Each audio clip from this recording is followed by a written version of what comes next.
Hi there. This is part four of the story of Malta and our visit. I hope I've been pointing out to you that Malta is a place of extreme antiquity, evidenced by the millennia-old stone temples on Gozo. Coming a little more up to date, Christianity reached Malta as little as 30 years after the death of Jesus.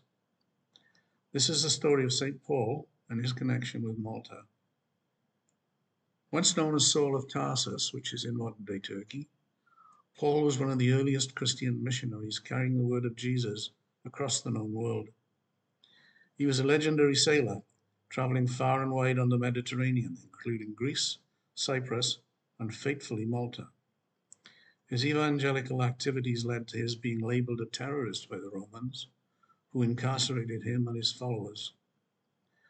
After his arrest, Paul and his fellow Christians were being taken to Rome for trial as rebels when they encountered a gentle southerly wind that helped them make good progress along the coast of Crete.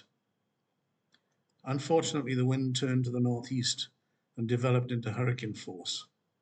The storm raged for 2 weeks. The crew lost control of the ship and eventually found themselves shipwrecked off the Malta coast. This fascinating story, almost 2,000 years old, can be read in detail in the Acts of the Apostles, chapters 27 and 28.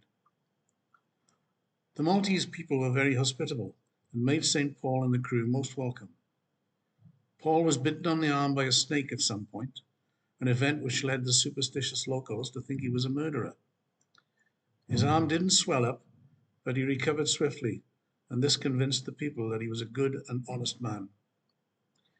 He lived for some time in a grotto near the town of Rabat, now called Medina, and as good fortune would have it, the father of the Roman consul on the island, Publius, was suffering from a severe fever. Paul cured him. Publius converted to Christianity and became the first bishop of Malta. The Cathedral of Medina now stands above Paul's grotto. A massive earthquake in Scilly in 1693 sent some aftershocks that severely damaged the cathedral. It was subsequently rebuilt and is now a wonderfully ornate place of worship, whose beauty we were stunned by. We returned to our hotel, nearby which we noticed a sign advertising a fish lounge. Intrigued, we read on. The sign depicted a pair of feet in a tank of water with lots of tiny fish accompanied by the exhortation, "Get kissed by over 100 little fish. You'll love it." Who could resist?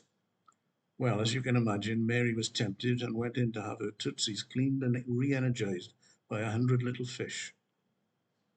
Poor damn fishies, I say.